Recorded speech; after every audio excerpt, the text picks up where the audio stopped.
Bueno, hola nuevamente para todos.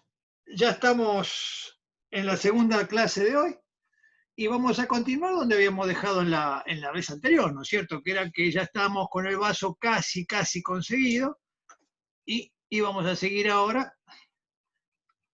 con el crecimiento. Fíjense ahí en el rebote del martillo a toda velocidad, como se va, Pablo ya lo va terminando de cerrar. A ver si alcanzan a ver acá los brillos, que es donde está pegando ahora, tipo 1 centímetro menos del borde. ¿Eh? Ahí tenemos otra vista. Fíjense cómo, a ver si tenemos suerte en la próxima imagen. Acá se veía mejor, aunque está muy chiquito. Ven, nuevamente toda esta primera parte se ciñó más y nuevamente quedó campanado el borde. Entonces, nuevamente ahora Pablo tiene que obligar, ven cómo está apoyado ahora el martillo, tiene que golpear en la última parte de la campana para que también se ciña en forma troncocónica, digamos. Y acá sí, se puede ver, a ver si tenemos suerte con otra foto mejor. Sí, ¿ven? Ahí se ve muy bien el rojo, como ahí se ve bien la forma, ¿ven? Hemos logrado casi derechita en la primera parte y todavía levemente acampanada, que eso es lo que vamos a terminar de corregir ahora. Bueno, otra imagen del calor. Ven la culata como se rechupó por la fuerza contraria. Es lo que yo siempre les explico, ¿ven? Es decir, la sinusoide, si vamos hacia la derecha, el metal tiende que ir hacia la izquierda. Si vamos a la izquierda, el metal tiende que ir hacia la derecha. Si vamos hacia afuera, el metal tiende que ir hacia adentro y viceversa. Entonces nosotros tenemos que saber siempre cómo manejarnos con el efecto y el contraefecto, ¿no es cierto? Otra imagen bien al rojo el metal, a fin de destensarlo, a fin de que esos granos cristalinos se reagrupen y vuelvan a estar resilientes para poder soportar la compresión que vamos a seguir generando. ¿Se acuerdan cuando hablamos en la clase de características físicas y químicas de los metales? Bueno, una vez que ya lo tenemos más o menos conseguido, nos vamos a ir, como se acuerdan que yo les expliqué, les hice el gráfico el otro día en el pizarrón, nos vamos a cualquier madera tallada que tengamos, buscamos un agujero que tenga el diámetro y la profundidad requerida, y con un martillo muy largo, que tenga una caña suficiente, golpeamos en el fondo para hacerlo crecer hacia afuera. Por este caso queremos que sea un cáliz de forma acampanada de culata abovedada, ¿no es cierto? Entonces necesitamos que la base sea redondeadita. Para eso usamos, ahí está, ¿ven? Y acá tenemos ya el cáliz. Fíjense, esta parte brillante abajo, la que ahora Pablo empujó para afuera, ya estaba. Lo que pasa es que estaba hacia adentro porque por la fuerza contraria se había invertido, se había rechupado, había que simplemente llevarlo para afuera. Fíjense que por ahí hay un martillo con la punta más finita, más rebajada, y otro más grande. Entonces, primero con aquel Pablo empujó, al ser más puntudo, al ser más abusado, ¿qué pasa? El metal crece más rápido, responde más rápido porque la masa, la superficie de ese material es menor y por lo tanto es más punzante. Y luego para aplanarlo, para emparejarlo, para rectificarlo, usamos una punta de masa que sea más del tamaño de toda la culata. Desde ya que va de suyo, ustedes ya lo saben, pero bueno, como esta es una conferencia general, mientras más grande sea la pisada del martillo, menos marcas va a dejar en el metal, ¿no es cierto? Sobre todo cuando se trata de rectificar y por el contrario, cuando queremos hacer crecer un metal, como vimos hasta ahora en todo este documental, al revés, usamos un martillo chico para que el crecimiento sea más fuerte. Otra imagen, ¿ven? Ya tenemos la culata perfectamente abovedada.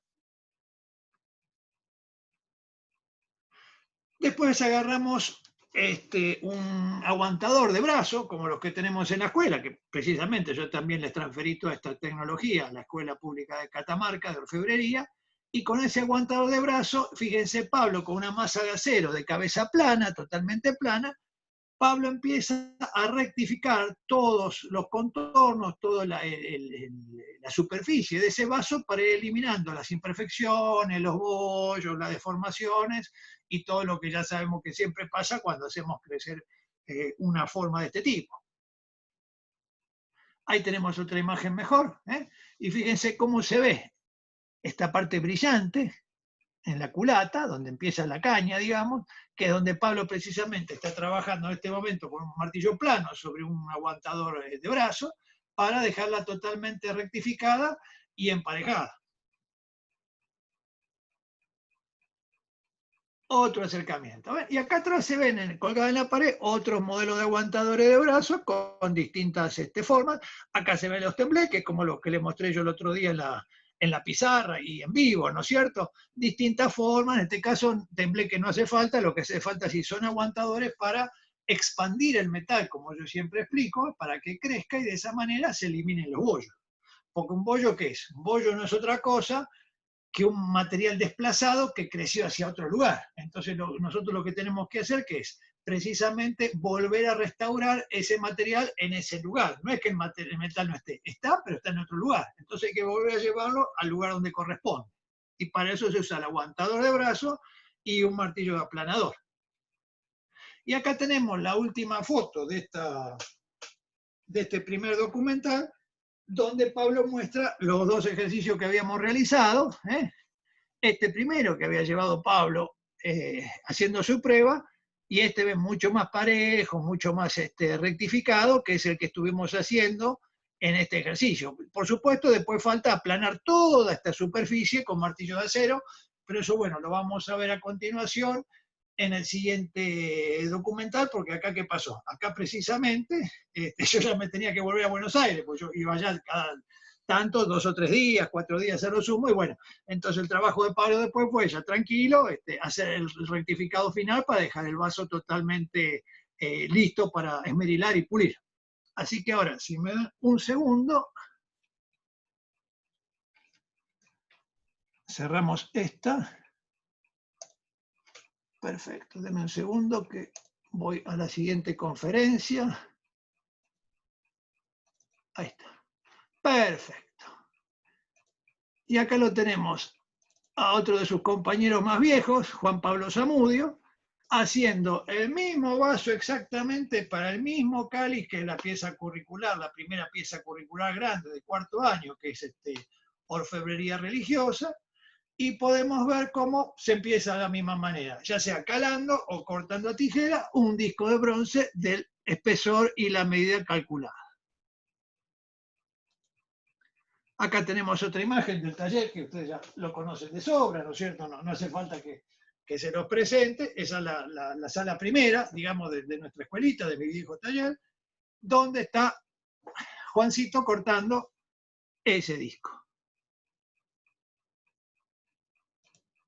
Muy bien, como siempre, ustedes ya saben, lo primero que hay que hacer es recoser. ¿Por qué? Porque si bien la chapa viene recocida de fábrica, porque uno ya compra el latón, cuando lo compra ya lo compra recocido, ¿no es cierto? A menos que uno lo pida duro, pero siempre ese recocido que viene de fábrica no tiene la misma calidad. ¿Por qué? Porque no se olviden que estos son grandes rollos de bronce de 1 metro de ancho o de 60 centímetros, de acuerdo a la fábrica, y que vienen, no sé, de 50 kilos, 100 kilos, ignoro de qué cantidad de kilos vendrán, pero que se recocen por horno, en rollo, dentro del cubículo del refractario, ¿no es cierto?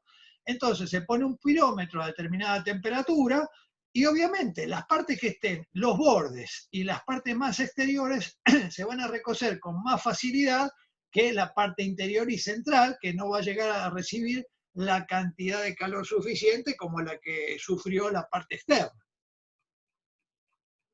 Entonces yo por eso siempre, ya sea el bronce o ya sea la plata, siempre aconsejo un recocido previo antes de empezar a trabajar, aunque el metal ya esté recocido de fábrica.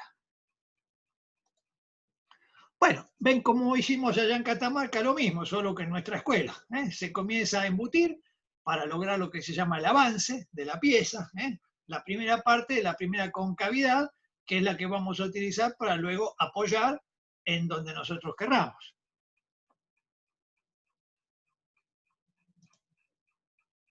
Y bueno, se producen, como siempre pueden ver, los mismos tipos de frunces que nos pasan a nosotros. Lo mismo que nos pasaba en el forjado, ustedes lo saben de sobra, nos pasa en el batido. Entonces, cuando nosotros vamos profundizando un disco, continuamente con nuestras macetas de madera o de acero, lo que se haga falta, debemos ir matando esos frunces para que no se vayan cerrando entre sí, no se vayan plegando, para transformarse en un pliego tan agudo que ya no se puede abrir y que corte ese pedazo de metal, que es algo totalmente desaconsejable, ¿no es cierto? Y nuevamente, una vez que tenemos un primer avance, bueno, a recoser. Otra imagen del recocido.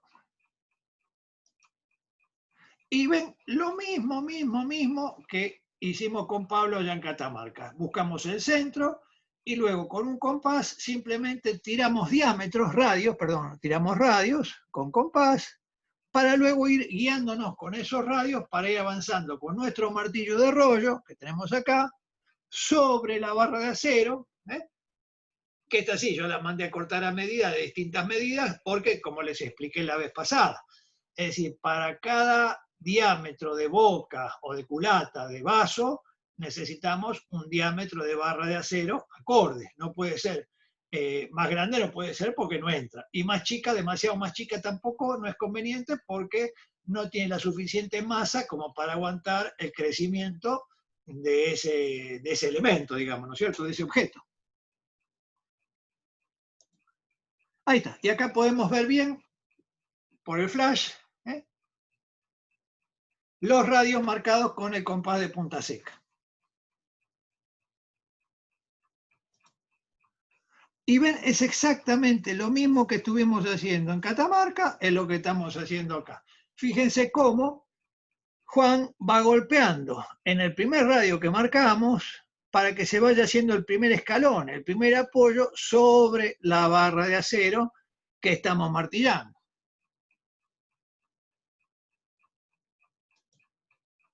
Acá se ve perfectamente en esta foto cómo en esta parte ya se recogió el metal, que es donde golpeó Juan, y acá todavía no está recogida. Es decir, acá ya está cóncava y acá sigue convexa.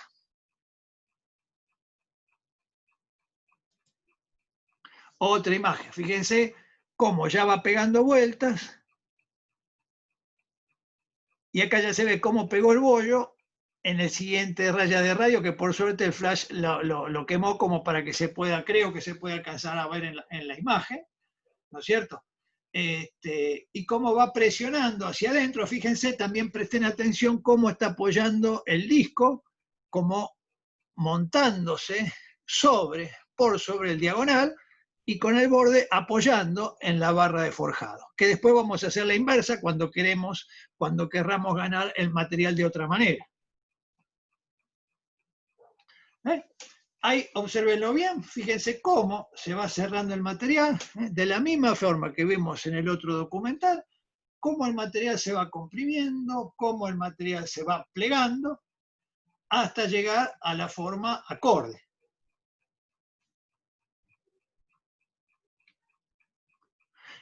¿Ven? Se repite siempre el mismo procedimiento. Llega un momento que vamos a necesitar dejar nuestros martillos de acero, utilizar macetas de madera, con cabeza de madera, para ir sacando los rebordes, los frunces, para ir venciendo de una manera más suave el material, porque no se trata siempre de avanzar a lo bestia, sino de ir sabiendo llevar al metal, porque mientras mejor podamos llevar al metal, ¿qué va a pasar? Mejor va a crecer el metal en su extensión, ¿no es cierto? Es decir, menos se va a golpear arriba y va a crecer en una forma más armónica, más pareja. Entonces, para eso la madera es ideal, porque empuja el material, lo plancha, pero sin afinarlo y sin dañarlo, digamos, ¿no es cierto? Sino que simplemente lo lleva. Por eso vieron que yo insisto siempre en trabajar lo más que se pueda con madera y después sí, trabajar con acero. Pero la madera es mucho menos agresiva para el metal, porque como siempre explico, ustedes imagínense que es como un sándwich, ¿no es cierto?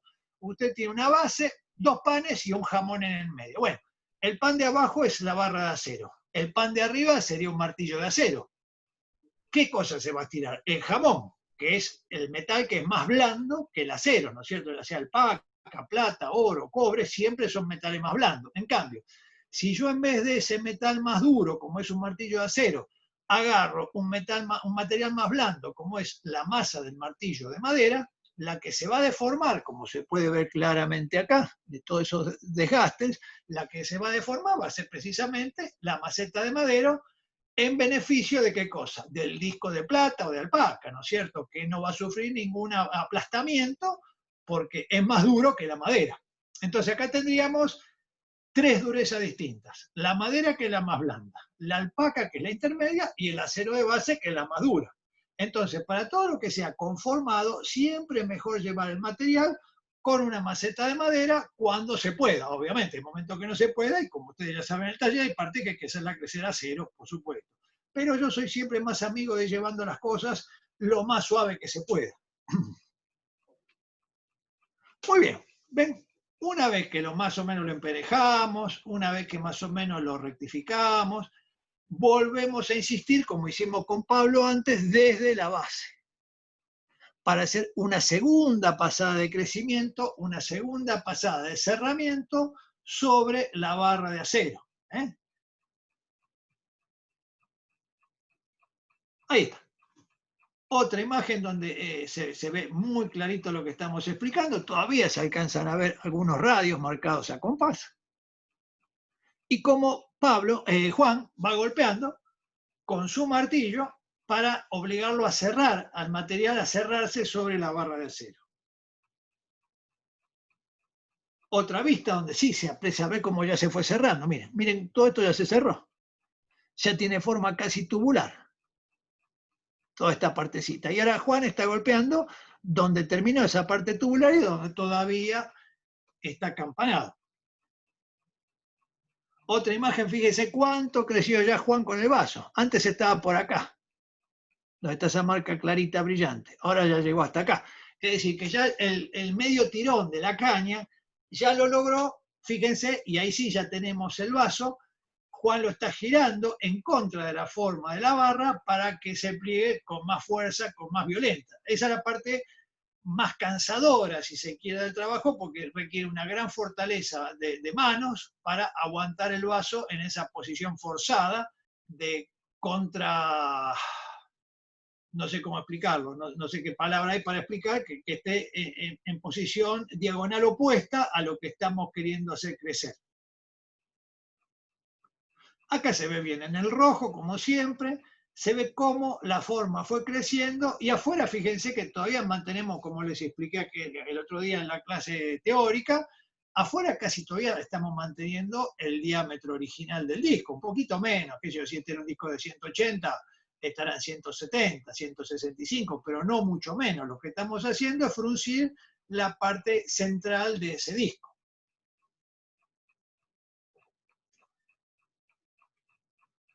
Y nuevamente la historia se repite. Pero fíjense que acá salté algunas fotos para que no fuera tan repetitivo. Acá ya cambiamos de martillo y antes de que termine de hacerlo crecer del todo, le hice agarrar a Juan un martillo de aplanador para que ya vaya planchando y vaya sacando los golpes más feos, las profundidades más desparejas. Esta es otra posibilidad, otra técnica. Digamos, en estos oficios, en este tipo de trabajo, uno va viendo sobre la marcha que conviene. A veces conviene trabajar todo con el martillo de rollo y de esa manera hacerlo crecer todo de una vez, digamos, de un solo procedimiento, y luego aplanar. Y a veces, como en este caso, a mí me daba la impresión que convenía quizás aplanar un poco antes, porque no se olviden que también si aplanamos y si le damos un poquito más fuerte que el simple desplazamiento de los bollos, el metal también crece. Entonces, al mismo tiempo estamos aplanando, pero haciéndolo crecer. ¿Ven? Que es una técnica intermedia, por eso son interesantes estos dos procedimientos que les seleccioné hoy para estas conferencias. Es una técnica intermedia de la que hicimos con Pablo en Catamarca la otra vez.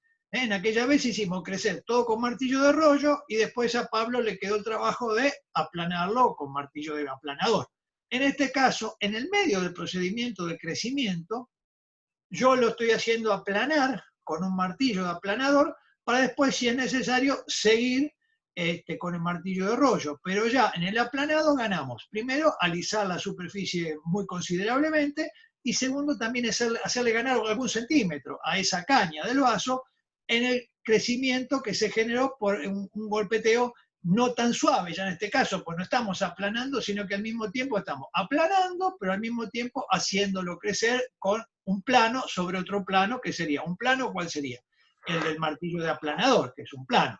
Y el otro plano, ¿cuál sería? El de la barra de forjado, que en el punto, si bien es circular, en el punto de apoyo se presenta y trabaja como si fuera un plano. Vieron que yo siempre les hago el gráfico. Cuando ustedes están forjando o batiendo sobre el cuerno de una biórnea, cualquiera sea ella, todas son redondas de sección. Pero en el punto de apoyo es un plano. Es como si estuvieran trabajando en un tasplano, solo que ustedes lo ven curvado, pero sigue siendo un tasplano totalmente, porque el punto de apoyo es un solo punto que toca en la barra de forjado que oficia de tasplano, aunque sea circular. Muy bien. Acá se ve, a ver, el martillo, ven, acá volvió al martillo de rollo, ven, fíjense, volvió al otro tipo de martillo para seguir con ese procedimiento. Toda esta parte, fíjense que ya le quedó bien lisita, sin bollitos, sin nada, y ahora estamos trabajando, ahí se ve el filo donde golpeó ahora, estamos trabajando en el último cuarto, en el último tercio de la altura de la caña del vaso. Muy bien. Fíjense cómo el material ya fue creciendo, adquirió, como les marqué la vez pasada, en el trabajo de Pablo, la forma de capelina, ¿no es cierto? Del sombrero así todo ondeado. ¿Por qué? Porque todavía este metal se sigue resistiendo a cerrarse. Entonces, por una cuestión de elasticidad propia de la característica de ese metal, hay partes que se van a querer crecer a medida que nosotros las golpeemos. Es decir, si vamos a estar golpeando acá, acá en el borde va a crecer. La típica forma sinusoidal, ¿no es cierto? Pero en cambio acá fíjese un detalle. Pablo giró la barra de forjado y la puso en su contra. Antes tenía el plano, esta barra de forjado yo la mandé a cortar y con mi tornero le hice hacer la culata de un lado convexa y del otro lado la dejé plano a cero, ¿no es cierto? Pero antes la tenía a favor y ahora la tiene en contra. Entonces aguanta con la mano izquierda como empujando el vaso hacia adentro y con el martillo lo pone bien en diagonal y pega como hachazos para hacerlo bajar. ¿Ven? Esta es otra forma de encarar el trabajo que la que hicimos con Pablo la otra vez en el documental reciente, donde íbamos siempre a favor de la barra. En este caso, decidimos ponerla en contrario. De esa manera, ganar la fuerza hacia uno para que sea menos cansador y más eficiente. Por eso que yo siempre les digo, hay que estudiar siempre cómo se comporta el metal y de esa manera nosotros proceder en consecuencia. No tenemos que cerrarnos en una sola forma o en una sola técnica, sino que tenemos que lograr hacer ver hacia dónde quiere ir ese material. Ahí está, ¿ven? Hasta acá ya que había quedado todo totalmente rectificado por la planada que le había pegado Juan y ahora está trabajando exclusivamente desde aquí hacia arriba, con el martillo de rollo. Ahí se ve bien, ¿ven? Ya el acampanado, el fruncido ese lo tenemos en el último centímetro nada más, pero miren cómo ya se va cerrando considerablemente sobre la barra de forjado, ¿no es cierto?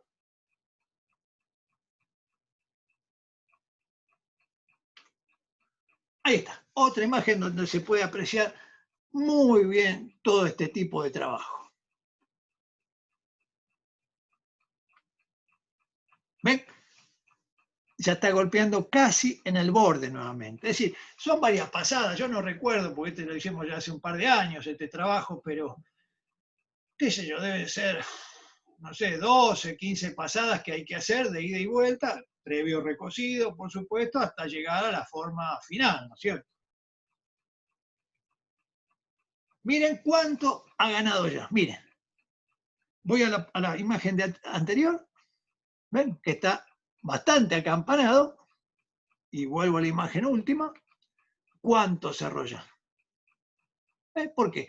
Porque ya está trabajando, acá no sé si se alcanza a ver en el brillo de la imagen, en el último centímetro ya está trabajando Juan. Siempre tratamos de no golpear en el borde, porque si golpeamos en el borde, se nos va a afinar el metal ahí, se va a pisar y va a crecer para afuera, nos queda desparejo. Entonces, tenemos que trabajar, por eso vieron que es tan importante ese ejercicio que hacemos de entrada en la escuela de forjar las patenas, donde logramos un cierto dominio del codo, del hombro, de la postura, para que nuestra posición sea absolutamente inmóvil a el objeto que estamos trabajando. Entonces nosotros tenemos la posibilidad de golpear con absoluta precisión en el lugar que nosotros queremos para lograr una mayor eficiencia en el golpe.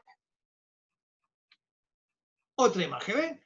El vaso este está bastante cerradito ya. Ya pueden ver cómo está atacando, ahí sí se ve bien. Y un acercamiento, miren, ¿ven? Todos estos bollos que se perciben son de este último procedimiento que Juan estuvo haciendo, de golpear los últimos 3 centímetros, 4 centímetros del jarro, para terminar de cerrarlo a la forma que queríamos nosotros. Y ahora sí, ¿ven? Volvimos nuevamente al martillo de forjador. Volvimos al martillo de forjador, les decía, y con una masa totalmente plana, con los bordes siempre un poco redondeados, eso sí, para no correr el riesgo de dejar una marca, un filo en la chapa, sobre la misma barra de acero, Juan va rectificando golpe a golpe, centímetro a centímetro, ¿para qué? Para sacar todos los bollos. Entonces, nosotros cada vez que golpeemos en una sección de la chapa, esa chapa por rebote va a crecer eliminando el bollo y desplazando ese reborde de crecimiento hacia la parte más baja que lo impulsa a ir hacia arriba en efecto contrario. Vuelvo a insistir hasta cansarme, la sinusoide, ¿no es cierto? Lo que baja, sube, y lo que sube, baja. Entonces no hay otra cosa que trabajar con un martillo aplanador para lograr la nivelación de ambas partes, las hundidas y las sobresalidas. Acá Juan está mostrando, a pedido mío, el martillo, y ahora que me acuerdo, ahora que lo estoy viendo de cerca, no, este es otro modelo de martillo que le hice agarrar, que es menos plano todavía, es como suavemente convexo, si bien la parte central, por lo que estoy viendo, es plana, los bordes están bastante más redondeados que el que habíamos utilizado allá en Catamarca para Pablo. En este caso todavía es más favorable para lo que queremos hacer, porque obviamente, si bien el centro sigue siendo plano, los bordes son muy redondeados y tenemos menos chance de hacer macanas, ¿no es cierto?, de lastimar al material, porque los bordes están muy recogidos hacia atrás. Y ahí prosigue Juan con el meticuloso trabajo de aplanado, hasta lograr sacar todos esos bollos y que todo quede nivelado, porque vuelvo a insistir en lo que les expliqué el otro día. ¿Qué es lo que se busca en el trabajo de forjado? Más allá de la belleza que pueda significar ver un objeto levantado de una sola chapa, ¿no es cierto?, sin soldadura, sin armado, sin nada, que era lo que distinguía las piezas del Renacimiento o de la Edad Media, es también que el espesor sea constante y parejo en toda su superficie, porque en este caso no habría tanto inconveniente porque es un vaso para el interior de un cáliz, entonces este es un vaso que va pulido y totalmente liso, entonces no tendría mucho problema si le dejáramos tanta diferencia de espesor, si en la caña hubiera 0,90 y en el borde 1,80 milímetros, porque bueno, igualmente el espesor sería más que suficiente para soportar los usos, porque va a estar dentro de una carcasa cincelada y no va a sufrir nada. Ahora, imagínense que este vaso yo después lo quiero cincelar todo, ¿no es cierto? Lo quiero cincelar de punta a punta, y obviamente, como es en las partes gruesas, voy a tener más resistencia de ese metal por el mayor grosor, y en las partes finas voy a tener menos resistencia de ese metal por el menor grosor. Entonces, si yo no tengo en cuenta esas diferencias y trabajo con más cuidado, en las partes más finas el metal se me va a hundir más. Es decir, la uña o el recto o el plano o lo que sea va a hundir con mayor violencia porque el espesor del metal es menor. Con respecto a 2 centímetros más afuera, donde el espesor es mayor. Entonces, habría que estar con mucho cuidado y mucho tacto para sentir el material, ¿no es cierto? Porque la pasta, obviamente, es un contenedor, pero no se le puede pedir más de lo que da, que es una resistencia mecánica X a una incisión, ¿no es cierto? Pero en este caso, por eso que nosotros tratamos siempre de que el estirado sea lo más equilibrado posible para que el material crezca también de manera equilibrada y armoniosa y que tengamos un espesor homogéneo en toda la extensión del vaso y que sí, que por supuesto, inevitablemente en el borde nos va a quedar más grueso, desde ya, como yo le dije, un 20% más grueso, un 25%, un 18%, de acuerdo a la habilidad del forjador, de acuerdo al largo de la caña que uno está estirando, en fin, hay muchas variables, pero lo que siempre buscamos es el aplanado. Entonces, en este caso, Juan, como hizo Pablo en su taller, está aplanando con mucho cuidado para que luego, cuando vaya a esmerilar y cuando vaya a pulir, tenga que gastar menos ese material, tenga que sacar menos espesor y por lo tanto la chapa quede más íntegra. Ustedes recuerdan que yo les dije que lo aconsejable es no esmerilar, no disminuir el espesor en el esmerilado y en los distintos procesos de tratamiento de superficie más allá de un 10%. ¿Qué quiere decir? Que si yo tengo un vaso que mide de espesor parejo 1 milímetro, bueno, que nos quede exagerando 0,90. Pero eso lo vamos a poder lograr si el emparejado fue correcto, si el nivelado fue bueno y si el espesor de la chapa quedó suficientemente homogéneo, ¿no es cierto? Si no, vamos a tener que esmerilar a lo bruto, desgastar mucho ese metal para lograr sacar todos los bollos y todas las imperfecciones. Entonces, más allá del trabajo del forjado en sí, lo que más hay que, como yo les dije el otro día y lo han visto ahora, esto es cuestión de martillar, pegarle y simplemente saber a dónde hay que pegar, nada más. Más que nada hay que tener cuidado de lograr espesores homogéneos, parejos y constantes. Y como hicimos el otro día con Pablo, ¿ven? Agarramos una masa de madera de caña muy, muy larga, que sobresalga, por supuesto, con respecto a su mango, y sobre algún taco cavado de madera que tenga la forma cóncava requerida, se golpea adentro, se embute para empujar esa forma que por la absorción y la resistencia del metal se rechupó. ¿Se acuerdan que yo le dije antes cómo nosotros partíamos de una forma convexa y se transformaba en cóncava a los 10 minutos por la exigencia de ese metal, la tensión y la resistencia que hace que el metal vaya en sentido contrario hacia donde estamos golpeando. Y acá vemos cómo, ven, ya creció rápidamente, porque la inclinación ya estaba, solo que había que invertirle con unos pocos martillazos. Esto es una cosa que se hace en 3 minutos, no más allá. Y luego sí, con esa parte, ¿se acuerdan que yo creo que está en la imagen siguiente? A ver.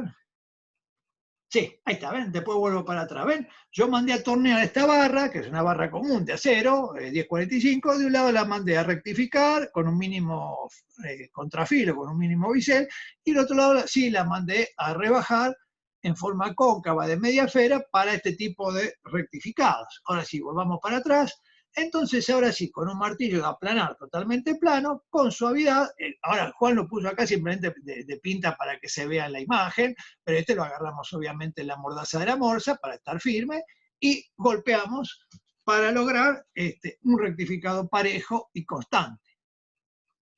Una ampliación, se alcanzan a ver los pequeños bollitos que va dejando, que no son bollitos, sino que son planitos, que va dejando el martillo de aplanador de Juan, que estamos usando en este momento en la escuela, para eliminar y sobre todo dejar totalmente rectificada esa forma semiesférica.